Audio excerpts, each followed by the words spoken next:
Армысың ардақты ағайын.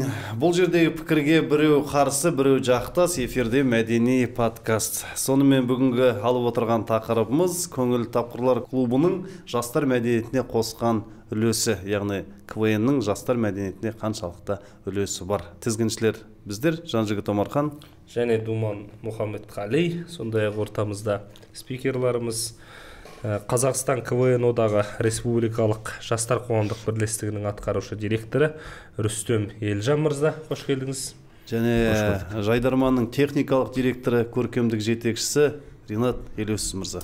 Қош келдіңіздер. Қош көрдік. Енді жігіттер, тақырып түсінікті деп ойлаймын. Жалпы КВН, көңілді тапқырлар клубы деп қазақшылап жүрміз. Соның жастар мәдениетіне қосқан үлесі деп тақырып алып отырмыз. Жалпы осы біреулер қазір көріп отырып бізді бірден сынай кетпей ма? КВН-нің мәдениетке қатысы бар ма деп? Бұл енді біздің енді осы қазақша КВН-нің, осы Қазақстан КВН одағының құрылып аяққа тұрғанына 17 жылдан астам уақыт болды. 2005 жылдан бері басталып келе жатыр. Негізгі қазақша КВН-нің негізі 1999 жылы қаланған. Содан соң Қазақстан КВН одағы болып құрылғалы, Республикалық жастар қоғамдық бірлестігі болғалы 2005 жылдан бастап. Мен өзім сол жерде 2006 жылдан бері өзім соңғы ойнадым. 2006 жылы әрмен қарай 16 жыл сол жерде қызметте жүр екем. Сол 16 жылдың ішінде бұл үнемі бітпейтін дау. Яғни аға буын өкілдерімен жастардың арасындағы бір арақашықтық, алшақтық бар. Өткен үнемі сынаудың үстінде. Қазір енді қазіргі таңда оны азайды деуге болады, бірақ жоқ емес бар. Өткені біз жалпы қазақтың өзіне де келеуге, менталитетке де сай десек те болады ғой, үнемі сынауда боламыз. Үлкендер үнемі жастар сынаймыз. Жастар үнемі бізді үлкендер түсінбейді дейміз. Сөзсіз жаңағы кәдімгідей білімі бар, яғни білімі бар деген кезде дипломы бар, кәдімгідей өнер академияларын бітірген, театралдық өнерді бітірген, басқа да тәжірибе жинап, дипломы бар, осындай мәдениет саласының маманы деген дипломы бар жандар, әрине бұны мәдениетке жатқызғысы келмейді. Өйткені қазіргі таңда осы КВН Жайдарман арқылы жастар тез танымал болып, көптеген жандардың алдын орап кетеді. Мысалға, кейбір актерлар, әншілер, әртістер, өнер академиясы бар, өнер мектептерінде бәленбай жылдан бері оқып, дипломын алып, одан кейін кішкентай жерден бір шағын театрларда ойнайды. Олар көбісі біле бермейтін жандар бар. Еңбектеніп, әрең дегенде 10 шақты жылдан кейін бір киноға түсіп, сериалға түсіп, эфирге шығып, теледидарға шыққан кезде жастар келеді, бір-екі ойын ойнайды, танымал болады, әлеуметтік желі бар, бірден эфирге шығып, алдын 10 орап, тез танымал жұлдыз болып кете жатады. Содан кейін бастап әңгіме басталады. Яғни қызғаныш бар дейсіз ғой? Қызғаныштан гөрі мойындамаушылық деп ойлаймын. Қызғаныш деген енді ол кісілердің көзқарасымен алып қараса бір әділетсіздік шығар. Мүмкін. Реке, өзіңіздің пікіріңіз осы тұрғыда. Мен өз басым техник директор деп Қазақстан КВН одағында осы 2005-тен бері қарай сол қызметке, сол саласына именно жауап беріп жүрдім. Оған дейін мен 2004 жылдан бері қарай КВН-нің билет сатуында да, ұйымдастыруында да, көшеге афиша ілуінде де барлығында жүрдім. Шыны керек. Сол вақыттағы КВН-нің ұйымдастырылуы, сол вақыттағы келген ойыншылардың, жалпы қатысушылардың деңгейі мен қазіргі деңгейі енді мүлдем бөлек. Жастардың қатысуы барлығы. Яғни даму бар. Даму бар. Біздің ұйымдастыруда да жалпы беріп жатқан оларға тәрбиеміз де мен ойымша айтарлықтай көрініп жатыр. Одан кейінгі жылда мені бір толғандыратын мәселе, жылда бізде фестиваль ұйымдастырамыз, маусым ашар дейді, биылды ұйымдастырды, 164 команда келді әр аймақтан. Пандемияға дейінгі жылдары бұл 200-дің үстінде болады. Сонда мені бір таң қалдыратыны, мына залға кіргенде үнемі микрофонмен сахнаға шығып, Рүстем мырза айтады, үнемі сағызды орындықтың астына жабыстырмау дейді. Мәдениет қой былай қарасаң. Залға келгенде орындыққа дұрыс отырыңдар, тәртіпті жүріңдер деп.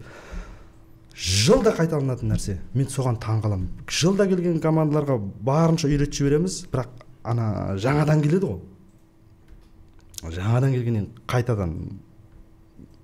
қайтадан үйретіледі сол нәрсенің барлығы. Менің ойымша біраз ойыншыл нелерге сол кішкентай нәрсе, бірақ сол нәрсені осы маусымашарға 2000-нің үстінде адам келіп жатыр. Сондай адамға сол мәдениеттіліктің бір орындықтың астына сағыз жабыстырмаңдар деген нәрсені үйретіп жібереміз. Шыны керек. Мысал ретінде содан осындай кішкентай дүниелерден де басталады дейсің ғой мәдениет. Үлкен қалаға келеді, үлкен ғимаратқа келеді, көп нәрсені қалай қолдану керектігін білмейді, өз-өзін ұстау деген бар. Содан соң мысалға мен өзім ең бірінші рет Жайдарман осы әртүрлі арналарда жүрді. Ұлттық арнаға бірінші шыққан жылы өзім іштей бір ойлаған, бірақ ешкім бөліспеген. Мен ойлайтын сол кезде мысалға Музарт деген топты алайық. Өте танымал топ қой. Қандай ағаларымыз, иә. Мысалы Музарт секілді топтың өзі айына, жылына бір 3-4 рет ұлттық арнаның эфиріне шығатын бір концертте. А бізде ешкім танымаған, ешкім білмеген шалғай ауылдағы балалар келеді да, апта сайын эфирде, ұлттық арнаның эфирінде, апта сайын. Осы мәселені мен ойлайтын да, сол кезде эфирден көргеннен кейін, енді олар балалар арнайы оқыған жоқ қой.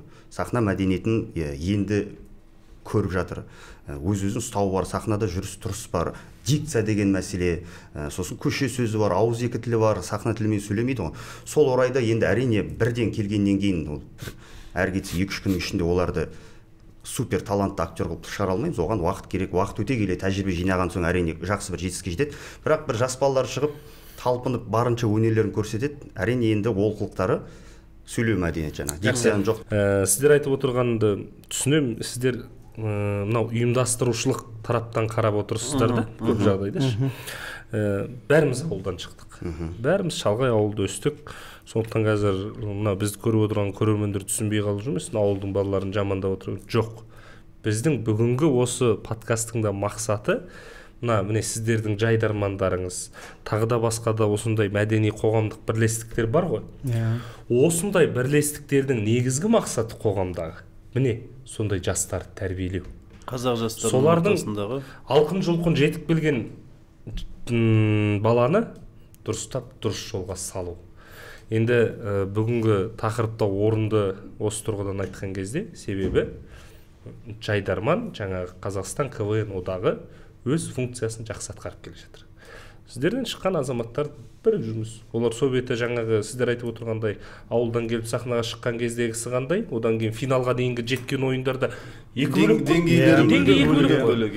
Мен көрдіңіз бе? Киім кисе, шаш қойсы, мысалға мүлдем басқа. Мысалға тележүргізуші болып кетіп жатқан қаншама КВН-нан шыққан азаматтар бар. Бұл тұрғыдан келгенде, мысалға бұл қоғамдық бірлестіктің міне алған өзінің нәтижелі жұмысы деп осыны айтып отырмыз. 2005 жылы Рүстем есіңде болар, алғаш ұйымдастырылып жатқан кездерде мына батыстағы балалармен келген, оңтүстіктен келген балалардың шынымен КВН біткеннен кейін кәдімгідей 50 бала қарсы төбелесі болған.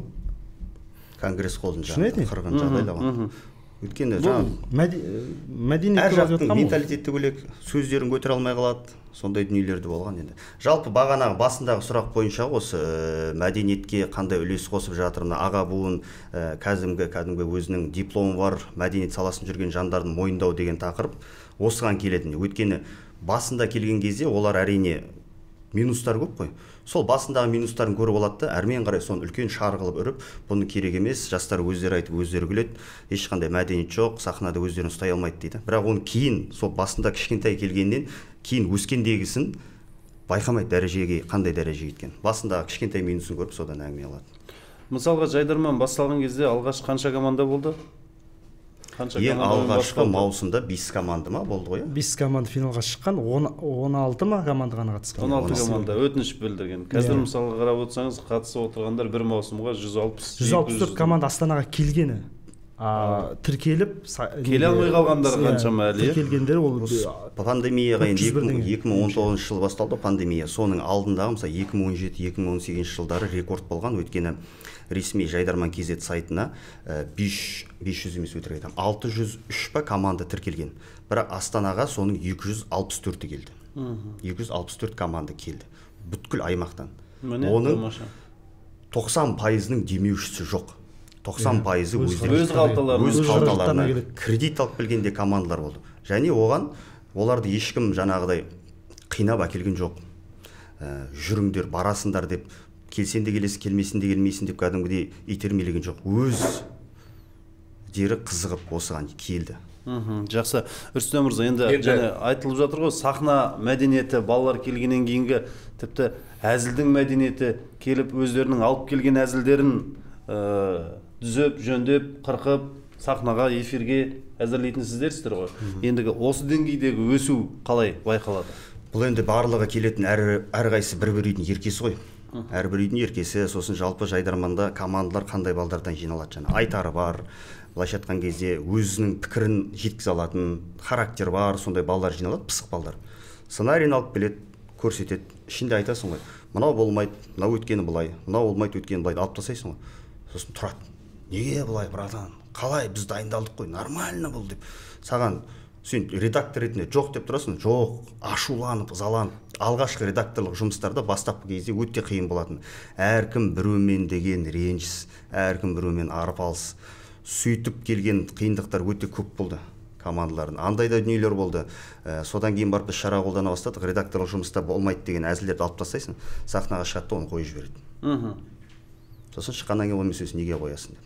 Ой, жоқ, бүйтпейді, сөйтпейді. Содан соң жаңа Ринаттың басына түсетін қиындықтар, монтажда толықтай өзі отырады. Эфир бәрілі түсіріледі, съемка болады. Сосын каналға тапсырған кезде, каналдың да өзінің қабылдаушы редакторлары болады. Ол қай канал болсын шыққан кезде. Олар айтады, мына әзіл болмайды, алып таста. Немесе жаңа хронаға сыймайды. Мысалы, 1 сағат 40 минут хрона берсе, біз 2 сағаттық материал. Сосын алыңдар дейді. Сосын амал жоқ аламыз. Амал жоқ, әзілдерін аласың, мынаны аласың. Эфирге шыққаннан кейін, ой, реніштер басталады. Неге біздің ана шөптін алып тастаған, неге біздің мынаны алып тастаған. Түсіндіресің, түсінгісі келмейді. Әрине. Түсінгісі келмейді. Сосын келген кезде көп командаларда бар, әлі күнге дейін де бар ол. Өзінің қателігін өзінен іздемейді. Келген кезде өзінің сценарий нашар ма, соны біліп тұрса, қазір ұтылып қаламау деген сезсе, бірден осы ойын аяқталғаннан кейін кімді кінәласам екен деп себеп іздеп тұрады. Өйткені ол өзінің ойынша мен мықтымын. Біздің сценарий мықты болды, күшті болды. Қазір біз көріп отырған жайдарманшылар болса, бұл кісілердің айтып отырған ескертулерін міндетті түрде естеріңізде сақтаңыздар дейміз. Бұл айтылып жатыр, бұл қанша айтылып жатыр. Рахим, мына жерде тағы да бір өзіңе ойысқым келіп тұр. Техникалық жағын қадағалау, жаңағы монтаж жұмыстарына қатысу. Осы тұрғыдан енді жарайды, сахнадан қойған әзілді сол көрермен залынан барып көрсең, эмоция бөлек, қабылдау бөлек. Енді осы экран арқылы әзіл халыққа жетіп жатыр ма? Бұл оны жеткізу бізде техникалық жағынан әзірге бір пик дейді ғой, жоғары деңгейіне біз жеткеніміз жоқ. Себебі біздің техникалық мүмкіндігіміз ол біз емес, Қазақстан бойынша әзірге мүмкін емес. Себебі корпорация, Қазақстан ұлттық арнасы корпорациясының беріп отырған техникалық жабдықтарының максималды тұрғыда барлығын пайдаланғанның өзінде біз жеткізе алмаймыз оған. Себебі мен неге барып көргем жоқ, бірақ Ресейдің несіне, бірақ Ресейге барып көріп келген адамдардың айтуы бойынша бізге басында ұлттық арнадан айтатын 5-ақ камерамен түсіре беріңдер деп. 5 камера жетеді деп. 5 камерамен түсіргенде кейбір сахнадағы қимылдар жылдам өтіп жатады. Сондықтан сол моменттерді жеткізе алмай қаламыз. Бұл жерде жаңа театр сияқты или бір ән айту, концерт сияқты қимыл жай болмайды, тез болады. Сондықтан кейін оны сол моменттерді ұлғайту үшін 8 камераға дейін көбейттік. Одан кейін 12 камераға дейін қостық. Себебі ресейлерде 18 камераға дейін түсіреді екен. Әр сахнада тұрған 8 ойыншы болса 8 камераға арнақ қойып, ана жүргізушіге басқа камера арнақ қойып, әрбір қазылар алқасында отырған адамдарға бір камерадан солай сөйтіп қойды. Мен барынша тырысып жатырмын, бірақ біздің техникалық мүмкіндігіміз бәрібір одан бөлек біздер залдағы эмоцияны бере алмайды бәрібір. Залға отырып келіп көрген залда көрген бәрібір ол бөлек. Одан бөлек біздер енді қазір соңғы жылдары өзіміздің осы Жайдарман КВН ойнап шыққан, ортамыздан шыққан жігіттер солар тәрбиеленген кезде енді режиссерлықты қолға алып, егер енді телевизиялық картинканы беріп жатыр. Бұған дейін біздер осы қалай деген жаңа ПТС режиссерін шақыратынбыз. Ол кісілер, енді мен олар жамандап жатқан жоқпын, олардың жаңағы кәсіби маман емес деп айтып тұрған жоқпын, бірақ сол кісілердің түсіргеніне біз көңіліміз толмайтын. Өйткені бұл жер жаңағы мына жақтан жүгіріп шығады, мына жақтан атып шығады. Соны мына кнопка қой енді, бәлем-бәл кнопка тұрса, соны басып үлгермейді. Кейін монтажда отырсаң, нені, мысалға соңғы әзілді біреу береді, екіншісі ортасын айтады, үшіншісі ана соңын қояды, мысалы добивка десек, басы бар, ортасы бар, соңын добивканы қарасаң монтажда оның кадры жоқ, түсірмеген. Әзіл берілмейді. Одан кейін қалай бересіз мысалы? Сондай қателіктер өте көп болды, қызықсыз. Неден эфирде көріп отқан уақытта барлығы айтатын, андай сияқты болып көрінетін. Өздері айтып, өздері күлді деген сияқты. Себебі соңғы айтып тұрған адамның мимикасы жоқ. Ал негізгі күлкінің нүктесі сол жерде тұр. Сол жігітте болады. Неде режиссер залды түсірген ол уақытта. Режиссер залды кейін енді Қазақстан жаңағы КВН несі президенті Есен Елеукенің арнайы осыған бар күшін салды. Енді Дәулет Бекмағамбет деген біраз КВНшілер таниды, бұрын КВН ойнаған өзі. Соны шынын айтсақ, осы КВНге арнап оқыттық десек те болады. Барлық күшін салды, жан-жаққа барды, үйренді. Қазір сол кісі түсіреді. Себебі ол сезет әзілдің кім айтатын, примерно қай жақтан шығатын барлығын сезіп отырады. Сосын біз үнемі жалынатынбыз режиссерларға, келіңіздерші редакторға, көріңіздерші деп. Себебі ұлттық арнадан жіберген, жаңағы хабардан жібереді режиссерлар. Олар ана концерт түсіретін сияқты ойынға 5 минут қалғанда келеді. Так, режиссер ассистент бар ма қасымда? Давай түсірейік, тік-тік келіп отыра қалады. Қалай басталатын, қалай кім қаяқтан шығатын, қай команда ойнайды, вообще ақпаратсыз келеді. Себебі ол футбол түсіріп келеді оның алдында. Мен осы мәселеден үнемі қырылысатынмын. Футбол, волейбол түсіріп келатқан адам, режиссер, менің ойымша, бірден ол КВН-ге келіп ауысып кете алмайды. Себебі ол оның барлығы спортта келатыр. Ол еще шаршап келеді. Операторлар менде болатын, Қазақстан футболлар түсіріп келсен болады ғой. Жоқ, ол кезде біздің футболда КВН ғой негізі. Жекеңді қосып келесің ол жерде. Ол жерде жекеңді қосып біздің футбол КВН демекші, ана командалар сахнаға шыққан сайын футбол жайында, біздің футболшылар жайында қатты әзілдейтін. Әзілдеп ойнай алмайды деп, не қылады деп. Осы биылғы маусым ашар кезінде кәдімгі үлкен Астана Арена стадионында бір ерекшелік болған. Жайдарман командасы, SD Family деген команда бар, басшысы, құраушысы, капитаны Дидар Сыдықбек деген, кезінде өзі кәсіби футбол ойнаған, Ордабасыда ойнаған, Ақтөбеде ойнаған сол жігіт қасына қазіргі таңда блогер, вайнер жігіттерді жинап SD Family деген команда құрған. Солардың арасында футбол болды. Сол біткеннен кейін, футбол аяқталғаннан кейінгі жаңағы сол сахнада әзілдеп футболистерді, футболшыларды былайша айтқан кезде күлкі мазақ қылып жүрген балалардың пікірі мүлдем өзгерді. Өйткені ол шынымен де сырттан айтқан оңайырақ та, бірақ өздері шығып ана үлкен алаңда жүгіріп физикалық тұрғыдан шаршаған кезде Астана Аренаға шығып ойнады. Прям жұрттың көзінше ойнап, олар шынымен бір сезінгенде болды. Енді әзілдемейтін шығар. Сол ғой, жалпы біздің мәдениетіміз сол ғой, өзіміз білмей біреудің сыртынан ой мынадай деп айта береміз. Депутат қылып барып ұйықтатып көру керек қой ол кісілерді. Ол да мүмкін. Бізде барлығын көрмей айта береміз ғой. Жақсы. Осы жерде тағы да мынау ең бір сіздердің ұтымды пайдаланып тұрған тұстарыңыз, жалпы Қазақстан КВН одағының болсын, жастар үлкен жоба ғой. Жастардың нақты жалындап тұрған кездегі олардың күш жігерін пайдалану. Сол жағынан жаңағы студент жастар бәрін көрсем, білсем деп тұрған, жанталасып тұрған кездерінде сіздер жақсы оларға бір алаң ұсынып отырсыздар. Енді біз сырт көз әрқашан сыншы болып тұрамыз ғой. Кейде ойлаймын да, осы нәрселерді енді жыл сайын жаңағы өсіп келе жатқанын айтып келе жатырсыздар. Ол бірін-бірі тәрбиелеп өсіп келе жатыр. Экраннан бірінің кемшілігін бірі көру арқылы соны қайталамауға тәрбиелеп өсіп келе жатыр. Алдағы уақытта бұның мысалға ғылыми тұрғыда жүйелеп, жаңағы тіпті оларға әдістемелік құралдар секілді дайындалу керек па деп те ойлаймын да. Бар ма? Өте жақсы. Қазақстан КВН одағы негізі жайдарман деп біледі, жайдарман деп көбісі тек теле бағдарлама деп қабылдайды. Енді оның телеэкранның жарнамасы өйткені Қазақстан КВН одағының бізде әр өңірде, әр облыс орталығында филиалы бар. 17 облыста 17 филиалы бар. Әр филиалдың аудандық филиалы бар. Аудандық филиалдың ауылдық өкілдіктері бар. Барлық жерде филиалдар жұмыс жасайды, филиалдың директорлері бар.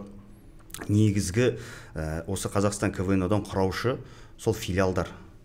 Филиалдар неге үшін жайдарман өміршең? Осыншама жыл бойы енді өсу шамал орта деңгейге түскен болды, қайтып өсу болды, толқын сияқты ғой. Өміршеңдігі қан айналым процесі секілді. Біреу кетеді, орнына жаңасы келеді. Енді біреу жұлдыз болып, танымал болып, әбден сахнаның мәдениетін, әзілді қалай жеткізу бәрін меңгеріп кеткеннен кейін, одан кейінгі өсіп келе жатқан, былайша айтқан кезде поколение сол деңгейге жеткенге дейін арада 1-2 жыл шамал тоқырау жыл болады. Ойын жүре береді, бірақ андай супер жұлдызды командалар бірден шыға қоймайды. 1-2 жылдан кейін аналар күшін жинап, оборот алып алғаннан кейін олар да танымал болады. Бірақ енді осы қан айналым процесті жүзеге асырып отырған 17 облыстағы филиалдар, филиал директорлер. Өйткені әр өңірде мектеп лигасы бар, колледждердің арасында ойындау, қалалық лигалар бар. Солының барлығынан командалар іріктеліп, ойыншылар іріктеліп, жиналып шығып, мына жаққа үлкен азығын беріп отырады. Осы еңбектің арқасында осы процесс үзілмей келе жатқан сол 17 жылдан. Осы Қазақстан КВН одағы қайдан қаржыландырылады? Филиалдардың басшыларына ақша төлене ме? Менің жалғыз менің сұрағым емес, көріп отырған көрерменнің баршасының көкейінде тұр деп ойлаймын. Қазақстан КВН одағының жайдарман ойындарының қолдаушылары бар. Қолдаушылар әрине ол демеушілер яғни. Қолдаушы деуге болады, демеуші деуге болады. Мысалы, әр ойынды әртүрлі демеуші болады. Мысалға, соңғы жылдары неше жылдан болды? Көп жылдар, 10 жылдың шамасында жоғары лигасын қазір енді ол уақытта Нұр Отан партиясы Жас Отан жастар қанаты болды. Қазір Аманат партиясының жастар қанаты қаржыландырып келді жоғары лиганы. Одан бөлек премьер лига ойындары болады. Премьер лиганың қолдаушылары бұл Ақпарат және қоғамдық даму министрлігі, соның ішінде азаматтық бастамаларды қолдау орталығы деген болатын. Сол жерден гранттар бөлінетін, сол гранттың аясында өткізіліп. Одан бөлек осы Нұрсұлтан қаласының әкімшілігінің қолдауы болды. Былтырдан бастап.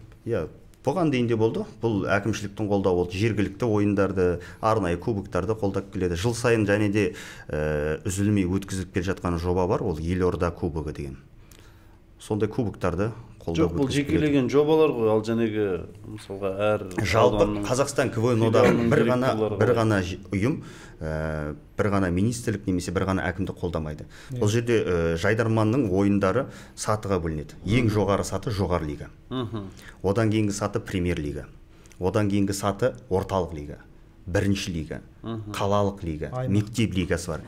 Әр түрлі лигалар бар. Мысалға, жоғары лигаға жету үшін әрине мектепте ойнайсың, одан кейін қалалықта ойнайсың, одан кейін орталық лигада ойнайсың, одан кейін бірінші лигада ойнайсың, одан кейін премьер лигада ойнайсың, сосын барып жоғары лигаға жетесің. Жалпы жоғары лигаға жеткенге дейін кемі 4 жыл, 3 жылдай уақыт кетеді. Сондықтан жаңа бөліп алған кезде жоғары лиганы сатылап, жоғары лиганы жастар қанаты қолдайды, премьер лиганы әкімшілік қолдайды, не болмаса министрлік тарапынан қолдау болады. Орталық лигалар ол енді қалаларға бөлінеді. Ол мысалға Қызылордада болады бірінші лига деген. Жергілікті қолдаулар болады.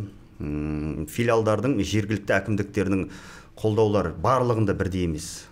Кейбірінде бар, кейбірінде жоқ. Болса да бөлінген қаржы өте аз. Онымен жұмыс жасауға қиын келмейді. Бірақ берген адам 1 теңге берсе де бердім деп айтады, аузын толтырып. Ол жетсін жетпесін, бірақ мен демеуші болдым деген сияқты болады. Бірақ оның ішінде қанша бөлді, қанша қолдады деген ешкім білмейді ғой. Көбінесе филиал басшыларын, филиалдағы басшылар КВНнен шыққан КВНнің балдары ғой. Олар шыны керек ақша емес, көбінесе фанат дейді ғой. Жақсы көргесін жұмыс жасайды. Олардың ешқайсысына айлық бекітілмеген, жақсы ойыншы шығару ғой негізгі мән мақсаты. Олардың ешқайсысына айлық бекітілмеген.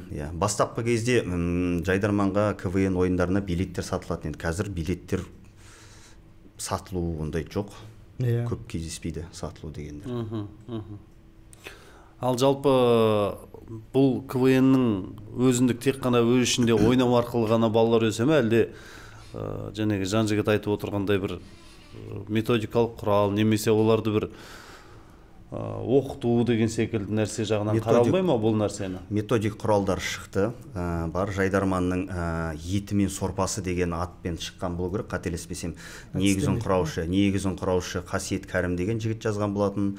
Оған кезінде осы жайдарманда қазақша КВН-де ойнаған Алмас Тоқабаев деген жігіт өзінде үлесін қосқан, мен де қосқан бір-екі дүниелерім болды. Жалпы ойды қосып келіп, сондай методикалық құралды бергенбіз, яғни бұл әзіл жазудан бұрын бұл жерде түсіндіру, конкурстар бар ғой. Конкурста қалай ойнау керек. Сәлемдесу деген сайыс бар, оны қалай ойнаған тиімді. Үй тапсырмасы деген сайыс бар, оны қалай ойнаған тиімді.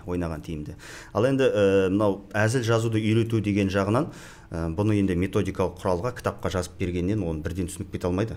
Әзіл жазу жағынан бізде семинар тренингтер болып тұрады.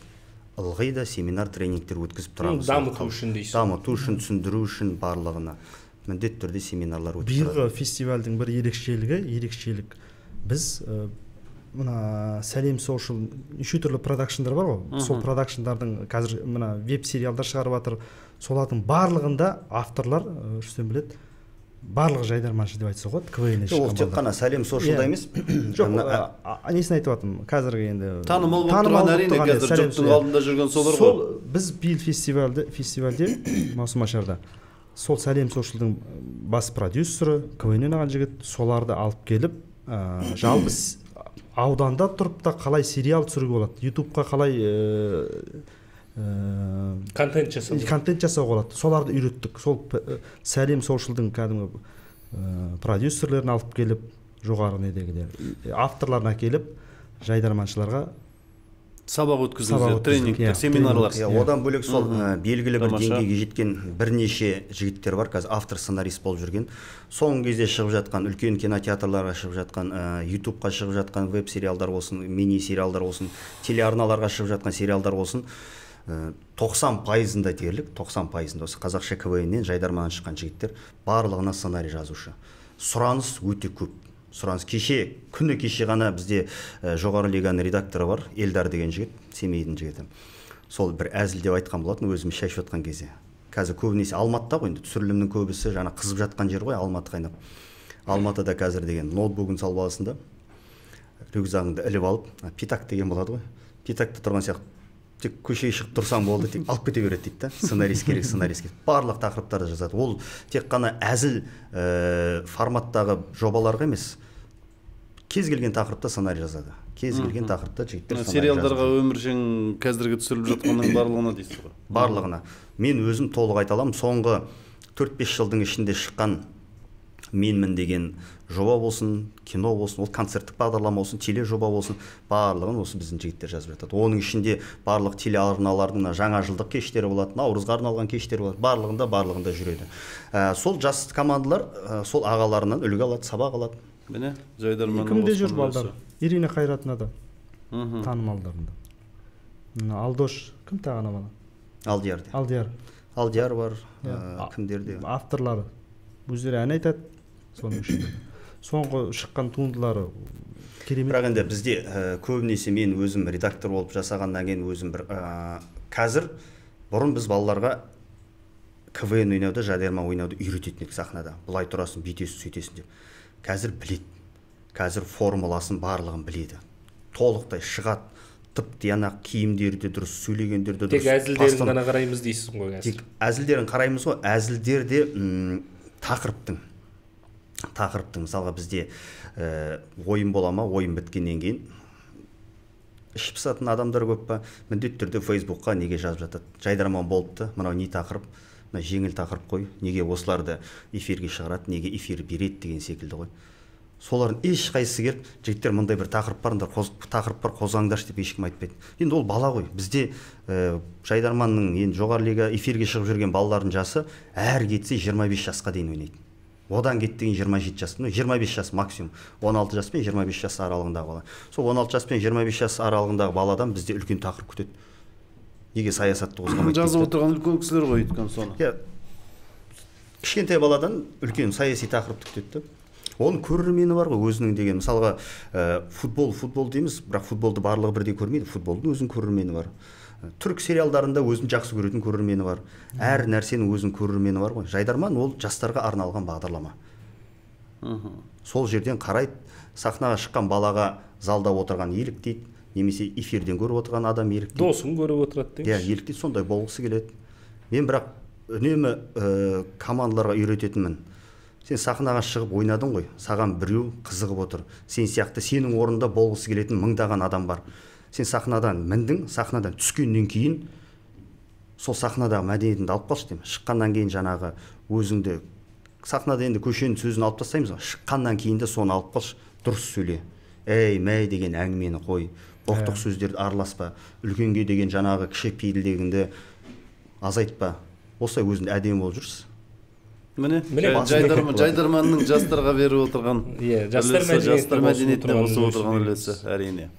Енді қазақтың бір ақыны, жазушы Оспанхан Әубәкіров айтады, күлдіре білу өнер, күле білу өмір, күлкі болу өлім дейді.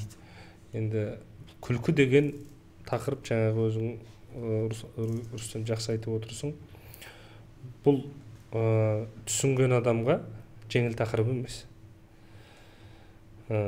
Сөзбен мысалға бір нәрсені жеткізіп, жаңа салмақты сөйлеп, сауатты сөйлеп, тып-тыныш қып тыңдатып түсіндіруге болады. Бірақ күлдіре отырып шындықты жеткізу, күлдіре отырып қоғамды түзету ол үлкен өнер деп ойлаймын. Сондықтан осы жолда атқарып жатқан жұмыс сіздердікі. Енді бір орында тұрып қалмаймыз ғой. Дамыту үшін, даму үшін не істеуіміз керек жалпы? Осы не жайдарманның төңірегінде, КВН-нің төңірегінде. Қандай да бір реформалар ойластырып отырған жоспарлар бар ма? Даму үшін деген кезде мен балаларға айтамын ғой. Мен балаларға айтамын, мысалға белгілі бір деңгейге жетеді ғой. Көп командалардың ішінде кейбір ойыншыларда қазір енді мына пандемия кезінде азайды. Енді қайтадан пандемия сәл бәсеңсіді ғой. Қайтадан той деген шығады. Менің көп қиналатын жақсы өсіп келе жатырған, жалындап тұрған командалардың ойыншылары болады. Командалар болады, ішінде ойыншылар болады. Енді эфирге шығып, енді танымал болған кезде бізде қазір той жеңіп кетеді. Бізде мықты танымал, мықты талантты әншілердің бәрі тойда кетті ғой. Мықты талантты жаңағы ораторлар, сөз сөйлейтін адамдар тоже тойда жүр. Енді күнкөріс. Бізде де соған ұшырадық. Сананы тұрмыс билейді. Сананы тұрмыс. Бізде де соған ұшырадық. Мықты енді міне осыдан кетсе әрмен қарай тек жалындап тұрған жігіттер, қаншама жігіттер той алып қойдық едік дейді. Ойын қашан болатын осындай біз той алып қойып едік. Немесе ертең ойынға біз негізі Астанада ойын бола ма, командаларға талабымыз кемі 4-5 күн бұрын келесің. Өткен сценарийді дайындаймыз. Біз тек қана редактор ретінде мынау болады, мынау болмайды алып тастау емес қой. Бағыт-бағдар береміз, тақырып қозғаймыз, қызықты болу үшін. Сөйтіп жұмыс жасаймыз. Сөйтіп әдемі материал шығарамыз. Әдемі, жақсы, мықты балалар болады. Ойынға бір күн қалған кезде тойын бітіріп, бір күн қалған кезде келеді, шала-пұла сахнаға шығып кетеді. Сөйтіп өз-өздерін жоқ қылып алған қаншама балалар. Сосын той туралы әзілдеп кетеді. Көріп білген әзілдейді ғой. Тойда бір былай билепті. Сосын жаңағы енді даму үшін дегенде ғой, бұл енді біз қанша жерден балалардың өнер көрсететін сахнасын қанша жерден түрлі заманауи техникамен қойып әрлесек те, ең мықты деген залда болса да, ең мықты деген оператор, режиссерлар түсірсе де, сол жерде жүзеге асыру үшін жобаны мықты деген мамандар қаншалықты жұмыс жасаса да, бірақ бұның негізгі қаймағы ішіндегі әзілі ғой, тақырыбы. Мен сол жаңағы айтып отқан көтеріп отырған жүгі, иә. Жаңағы айтып отқан балалар, командалар әзілді ойнаудың формуласын біледі, әзілдің барлығын біледі, әзіл жазуды да біледі. Бірақ тақырыпқа келген кезде сәл ғана кішкентай өздеріне дөңгелек кругсыз болады да содан шыға алмайды. Мына жерде не көріп тұрады? Сол кинотеатрда болған оқиға, көшеде болған оқиға, ресторанда болған оқиға. Қазақ хандығы. Мен осы уақытқа дейін кітапханада болған деген әзіл бір саусақпен саналық шығар. Немесе бір ауқымды тақырыптарды қозғай алмайды. Ауқымды тақырыптарды қозғап бізде кругозордың сауатқа келіп тірелетін шығар. Сауаттылық дегенде қазіргі қоғамның бір үлкен тақырыбы ғой негізі. біздің кітап оқу мәдениетінің әлсірегені, оны жасырмау керек. Оны жасырмау керек. Қазір міне мына ұялы телефоннан қарап оқыған нәрсе, ол адамның миына жаңағы толық барып қонбайтын ғылым қаншама жерден дәлелдеп отыр. Мысалға мынаның бетіндегі ультрасветтердің өзі мысалға біздің оны оқыған нәрсеміз тоқуымызға бөгет екені айдан анық. Бізде талантты балалар бар. Тіпті келген кезде жаңағыдай кейбір командалар мықты идея шығады да, ойлайсың, осы түнде ұйықтап жатқан кезде идея шығады, осы командаға мына әзілді берсем бұлар жақсы ойнап шығады деп ойлап тұрасың, соны құрастырып бересің, мынаны ойнаңдаршы деп. Бірақ оны қабылдай алмайды. Мықты тақырыпты бересің, бірақ ол қабылдамай түсінбейді. Түсінбей ойнап тұрған көріп содан соң алады тағы да көшеде болған оқиға, мында болған оқиғамыз солмен шектеліп қала береміз. Сондықтан да ол білмеймін, енді қалай қылу. Сауаттылық дегеннің өзі енді сауаттылық қалай енді білімді демейін десем барлығы біледі, тақырыптарды біледі. Мына кругозор дегенді қалай аударсақ болады? Кругозор. Жоқ, осы кругозор бізде жетіспейтін дүниесі. Дүниетанымы. Біздерде мысалға балалар келеді да, самолетпен ұшып келіп кетсе де, біз Астанаға пойызбен келе жатқанда деп әзілдеп тұрады. Әдемілеп көрсете алмайды. Мейрамханада дегеннің орнына кафеде болған оқиға дей салады. Кітаптың айтып отырсың. Қонақ үйде жатса да, квартирада болған жағдай деп әзілдейді да. Әлі әбден жаңа не оқыған, өзі андай қазақы бала емес дейді, андай бір шамалы бір ұяңдық басып тұрады да, өзінде бар нәрсені жарқыратып көрсете алмайды бір. Осындай кітап оқу деп жатсың ғой. Экспресс командасы 2012 жылы. Сол команданың солар жоғары лигаға негізі ана командалар премьер лигада ойнап 1-2 жыл солай барып шығады ғой жоғары лигаға. Ана команда премьер лигада чемпион болып, келесі жыл жоғары лигаға шығып, жоғары лигада біраздан бері ойнап жүрген командаларды сырып тастап чемпион болып кетті 2012-де. Бірден. Себебі әзіл жазатын 1-2 ішіндегі авторлары, қазіргі редактор Рамазан Фаилов деген бірден бір кітап оқитын болады. Қарсыластары жұлдызды команда. 6 команда ойнайды финалда. Қарсыластары қазірде танымал жұлдызды командалар, қазіргі бәленбай телепередачада жүрген жігіттер. Олар деген сол жерде жұлдыз, көрермен соларды күтіп тұр. Экспрессте ешкім ойнаған жоқ. Бірақ жюриде басқа адамдар отырады. Жюриге шоу неден гөрі текстовой, сауатты, мәнді мағыналар сол әзілді қабылдады. Бірақ сол финалдан кейін бізде бір өзгеріс пайда болды. Командалар текстовой әзілге тексті юморға көше бастады. Бірін-бірі өсіру деген осы ғой міне. Содан соң біз түрлі эксперименттер жасадық қой. Содан соң енді әбден командалардың әзілдеуі жеңіл болып кетпесін деп қазылар алқасына түрлі адамдарды әкеліп отырдық. Соларға қарап енді қазыларға ұнау үшін де әзіл жаза бастады ғой. Командалар айтады, мынаны неге жюриге қазылар алқасын шақырады, бұл әзіл түсінбейді ғой дейді.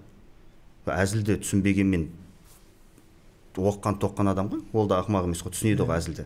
Бірақ ол сенің әзілдердің ішінен ана өтірік жеңіл әзілдерді емес, сапалы әзілдерді күліп отырады. Сөйтіп эксперимент жасап, үйретіп бірнеше жылдарда текстовой командалардың мәтінді әзілдейтін командаларды шығарған болатынбыз. Жақсы.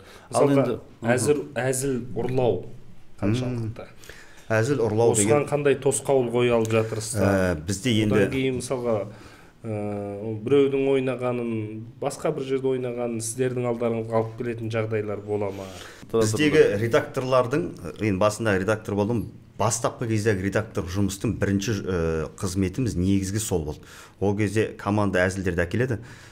Мына әзіл болмайды дегеннен бұрын, мынау әзіл болған, мынадай команда ойнаған. Сосын дәлелдеп көрсетсін, қайда болды деп. Ресейде. Осындай болды деп. Көп болды Ресейден.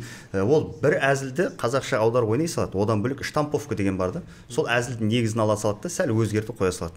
Бірінші жұмысымыз сол болды, дәлелдеу. Бірақ кейін өте келе қазір қойды. Басында анекдот алып келетін. Анекдотты өңдеп әкелді. Анекдот ойнайтын кәдімгі.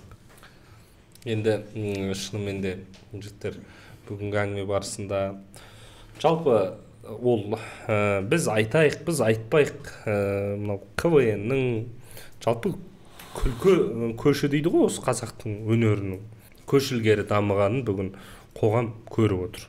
Көзі қарақты көрерменге ол анық. Жайдарманның бойындағы өсу, КВН-нің мысалға дамуы, ол КВН-нің ішінен де қаншама жұлдыз азаматтар шығып бүгінде бір театрды басқарып мысалға елдің алдында жүргенін ел тек біледі. қана театр емес, әкімшілік қызметтерде де жүр. Енді әкімшілік қызметтерде де жүр. Балалардың жаңағы мықты әзіл деген емес, команда бірнеше ойыншыдан құралады ғой. Ішінде жаңа әзілдің соңын қоятын болады. Команданың жетекшісі болады, капитаны болады. Ұйымдастырушы. Содан әртүрлі саланың маманы шығады. Қазір мынау соңғы мынау жергілікті мәслихат депутаттарын сайлау болды ғой. Жастарға көп мүмкіндік берді. Көптеген өңірлерде осы жайдарманнан шыққан жастар жергілікті мәслихаттың депутаттары болды. Іскерлігі, шапшаңдығы, сауаттылығы, ұйымдастырушылық қызмет. Біз енді мынау жаңағы Ринат екеумізді алатын болсақ, жайдарман болып жүргеніне 17 жыл болса, сол 16 жылдан бері енді Есен Елеукеннен кейінгі, Есен ағадан кейінгі ең ұзақ келе жатқан қызметте екеуміз шығармыз. Ол жерде көрермен тек залда болған дүниені көреді, сосын эфирдегі дүниені көреді. Сахна сыртында қаншама көзге көрінбейтін тылдың жұмыстары өте көп. Оның ішінде деген айтатын жоқ. Сол секілді әр команданың да жұлдызды ойыншысы бар. Мысалға, мынадай команда дейді, соның бір-екі ойыншысын бәрі таниды, бірақ қасындағылар көп танымал емес. Солардың арқасында ананы дұрыстайды, мананы дұрыстайды, жеткізеді ғой. Мысалы, әзілді жеткізе алмаса да, орындаушылық қабілеті аз болса да, идея беруі мықты болады. Команданы ұйымдастырып жүреді. Өйткені таңертеңгісін тұруы бар деген сияқтылар ғой, жетектеп жүру деген. Мен айтып отырмын, олардың әрқайсысы бір үйдің баласы ғой. Оның еркесі ғой. Еркесі, әр үйдің еркесі ғой. Рахмет, жігіттер. Бүгін мынау осы жерде бір сағатқа жуық жақсы тақырыпты талқыладық.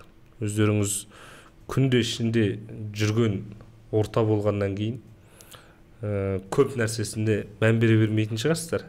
Бірақ бүгін әңгіме барысында сөйлей отырып ел білмейтін, көпшіліктің көзіне көрінбейтін қалтарысты, бұлтарысты жақтарын айттыңыздар деп ойлаймын.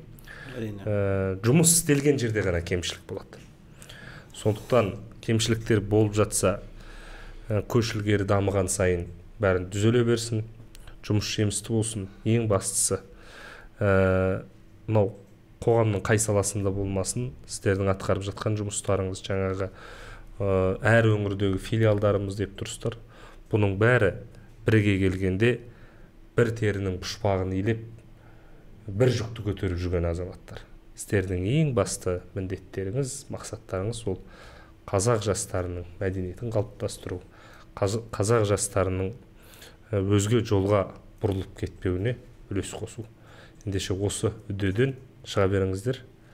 Сәттілік тілейміз. Бүгінгі 40 минут негізі аздық етіп қалды. Мен бағана айтып едім, 40 күн болса да айтатын тақырып бар. Біз өткенде осы іште жүргеннен кейін, осы шаруаны жасап жүрген, жұмыс жасап жүрген адамның барлығы осы қозғалыстың фанаты.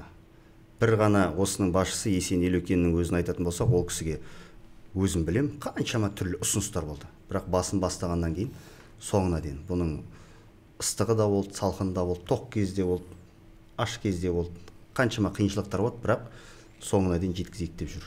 Мың алғыс жігіттер. Рахмет осындай орасан зор еңбектеріңізге, қазақ жастардың мәдениетін дамытуға қосып жатқан үлестеріңізге, жұмыстарыңызға жеміс, шығармашылық шабыт тілейміз. Аман сау болыңыздар. Рахмет.